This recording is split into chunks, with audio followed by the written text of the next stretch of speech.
میں انشاءاللہ 5ویں پارے کا کچھ خلاصہ پیش کروں گا۔ اعوذ باللہ من الشیطان الرجیم، بسم اللہ الرحمن الرحیم۔ والمحصنات من النساء الا ما ملکت ایمانکم کتاب اللہ علیکم۔ پچھلے پارے کے آخر میں ان خواتین سے کا تذکرہ تھا جن سے نکاح حرام ہے، جو محرم خواتین ہیں۔ تو اس پارے کی ابتدا میں اللہ نے بتا دیا کہ ان محرم کے علاوہ جتنی بھی عورتیں ہیں جو بشرطے کہ مسلم ہو، دوسرے مقام پہ آتا ہے، تو ان سے نکاح تمہارے لیے حلال ہے۔ لیکن نکاح کی صورت کیا ہوگی؟ ان تبتغوا باموالکم، تم مہر ادا کرو گے، محسنین غیر مصافحین، اور نکاح ہونا چاہیے محض دوستیاں لگا کے اپنی خواہش پوری کرنا یہ جائز نہیں ہے۔ اور یہ بھی بتایا کہ ان میں سے جب کسی کی رخصتی ہو جائے تو پھر پورا مہر تم پر واجب ہے۔ اور اللہ نے یہ بھی بتایا کہ جو آزاد عورتوں سے نکاح کی طاقت نہیں رکھتے تو وہ کسی کی باندی سے نکاح کر لیں۔ آج کل باندیاں نہیں ہوتی، یعنی خلاصہ اس کا یہ ہے کہ اپنے معیار کو نکاح میں کم کر لیں تاکہ زنا سے حفاظت ہو۔ تو زنا سے بہتر ہے ہر صورت میں کہ نکاح کیا جائے، اگرچہ آپ کو آپ کے معیار کا رشتہ نہ ملے۔ اور اللہ تعالیٰ نے اس بارے میں حکم دیا، لا تأکلوا اموالکم بینکم بالباطل، ایک دوسرے کا مال ناحق طریقے سے مت کھاؤ۔ مال کھانے کی صورت ہے تجارت کر سکتے ہو۔ ولا تقتلوا انفسکم، قتل مت کرو۔ ومن یفعل ذلک عدوانا وظلما، جو قتل کا مرتکب ہوگا فسوف نصلیہ نارا، ہم اس کو آگ میں ڈالیں گے۔ اور یہ کام اللہ پر بہت آسان ہے، یہ مت سمجھو کہ اللہ آگ میں کیسے ڈالے گا۔ ان تجتنبوا کبائر ما تنہون عنہ نکفر عنکم سیئاتکم وندخلکم مدخلا کریما۔ اللہ نے ایک اصول بیان کیا، تم کبیرہ گناہوں سے اپنے آپ کو بچاؤ تو چھوٹی موٹی خطاؤں کو ہم معاف کر دیں گے، اور کبیرہ گناہوں سے بچنے کی وجہ سے ہم تمہیں بہت عزت والی جگہ یعنی جنت میں داخل کریں گے۔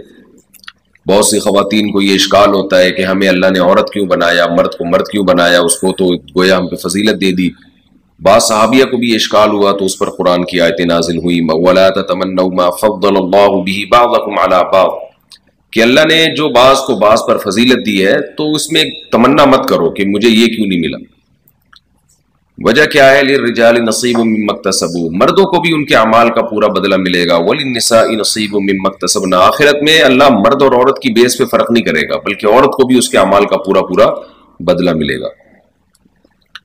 اور اللہ نے اس میں یہ بھی بتایا، الرجال قوامون علی النساء، مرد جو ہے وہ گھر میں سربراہ ہیں عورتوں پر، اس لیے کہ اللہ نے بعض کو بعض پر فضیلت دی ہے۔ وَبِمَا أَنفَقُوا مِنْ أَمْوَالِهِمْ، دوسری بات مالی ذمہ داریاں تمام تر اللہ نے مرد کے کندھوں پر ڈالی ہیں، لہٰذا نیک عورتوں کی اللہ نے تعریف کی۔ فَالصَّالِحَاتُ قَانِتَاتٌ، اچھی عورتیں وہ ہوتی ہیں جو اپنے گھر میں فرما برداری کریں۔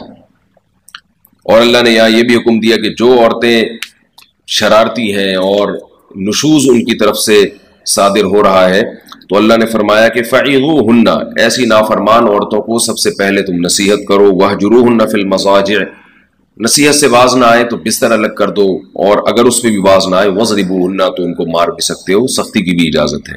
فَإِنْ أَطَاعْنَكُمْ، لیکن اگر وہ تمہاری اطاعت کر لیں، فَلَا تَبْغُوا عَلَيْهِنَّ سَبِيلًا، تو ان کو ٹارچر کرنے کے بہانے تلاش مت کرو۔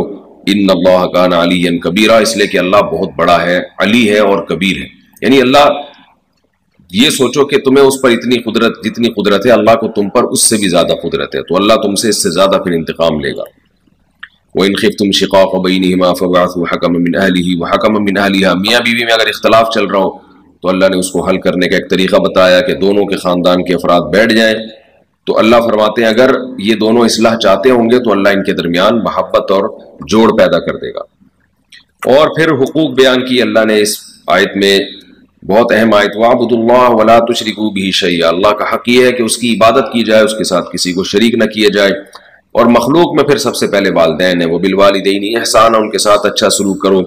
وَبِذِي الْقُرْبَى وَالْيَتَامَى وَالْمَسَاكِينِ، رشتہ داروں کے ساتھ، یتیموں کے ساتھ، مسکینوں کے ساتھ، وَالْجَارِ ذِي الْقُرْبَى وَالْجَارِ الْجُنُبِ، قرابت دار رشتہ دار، قرابت دار پڑوسی، پڑوس میں رہنے والا پڑوسی، وَالصَّاحِبِ بِالْجَنبِ وَابْنِ السَّبِيلِ، کوئی بھی تمہارے ساتھ کسی بھی طرح سے رہتا ہو اور مسافر، ان تمام کے ساتھ اچھا سلوک کرو۔ یعنی کوئی بھی کسی بھی طرح سے تمہارے ساتھ اس کا کوئی لنک ہو، کوئی تعلق ہو، تو ان سب کے ساتھ اچھا سلوک کرو۔ وَمَا مَلَكَتْ أَيْمَانُكُمْ، اور غلاموں کے ساتھ بھی اچھا سلوک کرو۔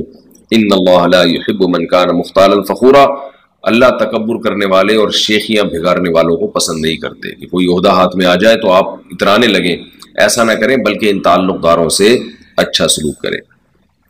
اور اللہ نے یہ بھی بتایا کہ جو متکبر اور شیخیاں بھگارنے والے لوگ ہیں وہ کنجوس ہوتے ہیں، جو رزق اللہ نے ان کو دیا اس کو چھپاتے ہیں، اللہ کی راہ میں خرچ نہیں کرتے، اور اگر خرچ کرتے بھی ہیں رعاء الناس، لوگوں کو دکھانے کے لیے، کیونکہ ان کا آخرت پر ایمان نہیں ہوتا۔ اور اللہ نے یہ بھی فرمایا اس پارے میں کہ تیمم کے حکام بھی اللہ نے بیان فرمائے، اور اہل کتاب کی خیانتیں کہ وہ کس طرح سے تورات میں اور انجیل میں تحریف کیا کرتے تھے، اس کا بھی اللہ نے تذکرہ کیا۔ یحرفون الکلم عن مواضعہ، کہ آیت کو اپنے اصل مفہوم سے ہٹا دیا کرتے تھے، جو آیت کا اصل مفہوم ہوتا تھا وہاں سے ہٹا کے دوسری طرف لے جایا کرتے تھے اس کو۔ اللہ نے اہل کتاب کو بتا دیا لا ان اللہ لا یغفر ان یشرک بہ، دیکھو شرک کا جرم کو اللہ کبھی معاف نہیں کرے گا۔ اور پھر یہودیوں کا یہ قول بھی اللہ نے نقل کیا اہل کتاب کا کہ وہ مسلمانوں کے مقابلے میں مشرکین کو ترجیح دے رہے ہیں، حالانکہ مشرکین تو بت پرست تھے، ان کے بارے میں کہتے تھے ہؤلاء اہدی من الذین آمنوا سبیلا، یہ لوگ جو ہے نا اسلام جو لوگ قبول کر رہے ہیں ان سے بہتر ہے مشرک۔ تو اللہ نے فرمایا کہ یہ کیسی بات ہے کہ جو بت پرست لوگ ہیں تم ان کو توحید پرستوں پر ترجیح دے رہے ہو۔ یہ ان کی ضد اور ہٹ دھرمی تھی، اور اس کی وجہ کیا تھی؟ ام یحسدون الناس علی ما آتاهم اللہ من فضل، ان کو جیلسی تھی کہ مسلمان آخری نبی پر ایمان لا کے ان کو فتوحات بھی مل رہی ہیں اور ان کو روحانی طور پر اقتدار بھی ان کے ہاتھ میں آ رہا ہے، تو یہ حسد ہے جس کی وجہ سے یہاں تک پہنچے کہ جو مشرکین ہیں بت پرست ہیں ان کو ترجیح دینے لگے گے۔ اللہ نے اس صورت میں یہ بھی حکم دیا ان اللہ یأمرکم ان تؤدوا الامانات الی اہلھا، کہ اللہ تمہیں حکم دیتا ہے کہ امانتوں کو اس کے اہل کے سپرد کر دیا کرو، امانتوں میں خیانت مت کیا کرو۔ یہ بھی اللہ نے حکم دیا کہ ایمان والو اطیعوا اللہ واطیعوا الرسول واولی الامر منکم، اللہ کی، رسول کی اور اولو الامر کی اطاعت کیا کرو۔ اولو الامر کہتے ہیں حکمرانوں کو۔ فإن تنازعتم فی شیء فردوہ الی اللہ والرسول، کبھی بھی تمہارا اختلاف ہوا کرے تو اللہ رسول سے فیصلہ کروایا کرو، یعنی شریعت سے فیصلہ کروایا کرو، اسلام کا فیصلہ معتبر مانا کرو۔ اللہ نے اس صورت میں یہ بھی بتایا وَفَلَا وَرَبِّكَ لَا يُؤْمِنُونَ حَتَّى يُحَكِّمُوكَ فِي مَا شَجَرَ بَيْنَهُمْ، تیرے رب کی قسم یہ لوگ اس وقت تک مومن نہیں ہو سکتے جب تک اے نبی آپ سے فیصلہ نہ کروائیں اپنے آپس کے اختلافات میں، جب تک آپ سے فیصلہ نہ کروائیں اور آپ کا فیصلہ ایسا ہو کہ لا یجدون فی انفسہم حرجا مما قضیت، پھر اس فیصلے سے دل میں ذرہ برابر بھی تنگی محسوس نہ کرے، وَيُسَلِّمُوا تسلیما، اور اپنے آپ کو مکمل اس فیصلے کے سپرد کر دیں۔ تو نبی صلی اللہ علیہ وسلم سے فیصلہ کروانے کا مقصد یہ ہے کہ شریعت سے فیصلہ کروایا جائے اور اسلام کا فیصلہ مانا جائے۔ اللہ نے یہ بھی بتایا اس صورت میں کہ جو لوگ اللہ اس کے رسول کی اطاعت کرتے ہیں یہ ان لوگوں کے ساتھ ہیں جو انعام یافتہ لوگ ہیں۔ تو انعام یافتہ لوگ کون ہیں؟ نبی، صدیقین، شہداء، صالحین۔ نبی کا مطلب تو نبی ہے، صدیقین کہتے ہیں وہ علماء جن کا عمل ان کے علم کے مطابق ہو، اور شہداء اور صالحین یہ چار انعام یافتہ لوگ ہیں جن میں سورہ فاتحہ میں ہمیں ان کے راستے کو فالو کرنے کا حکم دیا گیا ہے۔ اس میں اللہ نے احتیاطی تدبیروں کا حکم دیا کہ ایمان والو اسلحہ کو تھامو، اپنی حفاظت کا انتظام کرو، دشمن جو ہے نا وہ ہر وقت اس کوشش میں لگا رہتا ہے کہ وہ تمہیں نقصان پہنچائے، لہذا اللہ کی راہ میں ہر وقت تیاری رکھو تاکہ لڑائی کے میدان میں تم شکست سے بچ سکو۔ اور اللہ نے کمزوروں کی مدد کے لیے جہاد کا حکم دیا وَمَا لَكُمْ لَا تُقَاتِلُونَ فِي سَبِيلِ اللَّهِ، تمہیں کیا ہو گیا کہ تم ان لوگوں کے لیے نہیں لڑتے، وَالْمُسْتَضْعَفِينَ مِنَ الرِّجَالِ وَالنِّسَاءِ وَالْوِلْدَانِ، حالانکہ بہت سے کمزور مرد، بچے، عورتیں ایسی ہیں جو دعائیں مانگتے ہیں ربنا اخرجنا من هذه القرية الظالم اهلها، اے اللہ اس بستی سے نکال دے جس کے اہل بڑے ظالم ہیں، اور ہمارے لیے کوئی مددگار پیدا کر دے۔ تو ان لوگوں کی مدد کے لیے تم کیوں نہیں لڑتے؟ الذین آمنوا یقاتلون فی سبیل اللہ، فرمایا ایمان والے اللہ کی راہ میں لڑتے ہیں، اور کافر لوگ وہ شیطان کے راستے کے لیے لڑتے ہیں۔ اللہ نے یہ بھی بتایا تم جہاد سے موت کے ڈر سے دور مت بھاگو، اینما تکونوا یدرککم الموت، تم جہاں بھی دنیا میں جاؤ گے موت تمہیں پکڑ لے گی، اگرچہ تم مضبوط قلعوں کے اندر ہی کیوں نہ بند ہو جاؤ۔ اور اللہ نے یہ بھی فرمایا فلا یتدبرون القرآن، یہ لوگ قرآن میں غور کیوں نہیں کرتے، ولو کان من عند غیر اللہ لوجدوا فیہ اختلافا کثیرا، اگر یہ اللہ کے علاوہ کسی اور کا کلام ہوتا تو اس میں بہت تضاد ہوتا، آپس میں اختلاف ہوتا۔ اس بارے میں اللہ نے یہ بھی حکم دیا اذا جاءهم امر من الامن او الخوف اذاعوا به، جب بھی کوئی اہم خبر آیا کرے تو پھیلا مت دیا کرو، بلکہ اس کو اللہ، اس کے رسول اور اولو الامر کی طرف لوٹاؤ۔ اولو الامر کا مطلب جو بھی اس خبر کے اہل ہیں، کسی بھی شعبے کی خبر ہو تو اس کے ماہرین تک پہنچاؤ، ان ماہرین سے تحقیق کرو کہ یہ خبر ٹھیک بھی ہے یا نہیں ہے۔ فرمایا کہ جو کسی کے لیے اچھی سفارش کرے گا من یشفع شفاعۃ حسنۃ یکن لہ نصیب منہا، تو اس کو بھی اجر ملے گا، اور جو کسی کے لیے بری سفارش کرے گا تو گناہ میں شریک ہوگا۔ آگے اللہ نے فرمایا کہ قتل خطا کے حکام بیان کیے کہ جو کسی مسلمان کو غلطی سے قتل کر دے، یعنی نہ چاہتے ہوئے بھی کہیں ایکسیڈنٹ ہو گیا کچھ بھی، تو اس کے حکام بیان ہوئے کہ فتحریر رقبۃ مومنہ، کفارے میں ایک مسلمان غلام آزاد کرنا پڑے گا، ودیۃ مسلمۃ الی اہلہ، اور اس مقتول کے وارث کو پوری دیت دینی پڑے گی۔ اور فرمایا کہ جس کے پاس غلام آزاد کرنے کی طاقت نہ ہو فصیام الشہرین متتابعین، تو 2 مہینے کے لگاتار روزے۔ تو آج بھی اگر کوئی غلطی سے کسی کا قتل ہو جائے تو 2 مہینے کے لگاتار روزے کفارے کے طور پہ رکھنے پڑیں گے، اور لواحقین کو دیت بھی دینی پڑے گی۔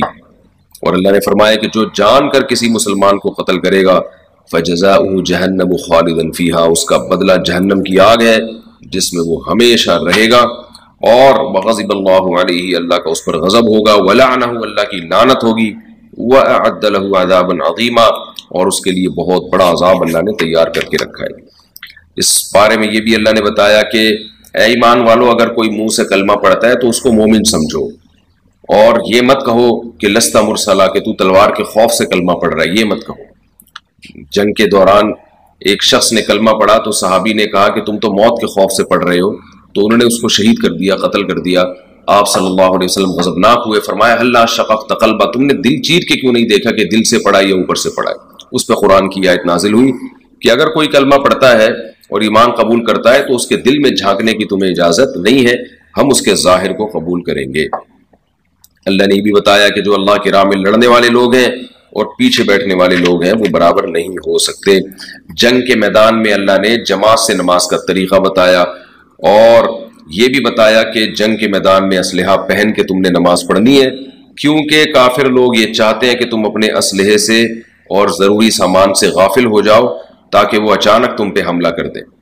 اس لیے اللہ نے حکم دیا کہ اسلحے سے تمہیں غافل ہونے کی اجازت نہیں ہے۔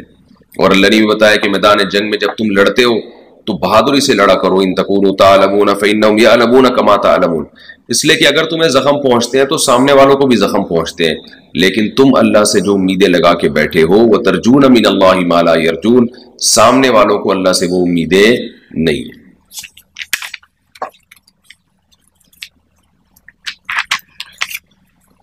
اس پارے میں اللہ نے یہ بھی حکم دیا کہ کونوا قوامین بالقسط شہداء للہ ولو علی انفسکم، ایمان والو گواہی ٹھیک ٹھیک دیا کرو، اگرچہ تمہارے والدین کے خلاف ہی وہ گواہی کیوں نہیں جا رہی ہو۔ تو گواہی دینے میں اپنے رشتہ داروں کا خیال مت کیا کرو، ٹھیک ٹھیک انصاف کے ساتھ گواہی دیا کرو۔ اور منافقین جو جنگ سے لوگوں کو روکتے تھے اور صرف غنیمت کے وقت آ جایا کرتے تھے، اور جب کوئی مشکل وقت آتا تو بھاگ جاتے تھے، اللہ نے ان کے بارے میں فرمایا ان منافقین فی الدرک الاسفل من النار، یہ جہنم میں کافروں سے بھی زیادہ نیچے طبقے میں ہوں گے۔ الا الذین تابوا، ہاں ان میں جو توبہ کر لیں اور اللہ کی رسی کو تھام لیں تو پھر یہ لوگ بھی مومنین کے ساتھ ہوں گے۔ اور اللہ نے فرمایا ما یفعل اللہ بعذابکم ان شکرتم وآمنتم، اگر تم شکر کرو اور ایمان لے آؤ تو اللہ کو تمہیں عذاب دے کے کیا ملے گا؟ اللہ کو کیا پڑی کہ اللہ تمہیں عذاب دے؟ وکان اللہ شاکرا علیما، اللہ تو قدردان ہے، تھوڑا کرو گے زیادہ دے گا، اور تمہارے حالات کو اللہ خوب جانتا بھی ہے۔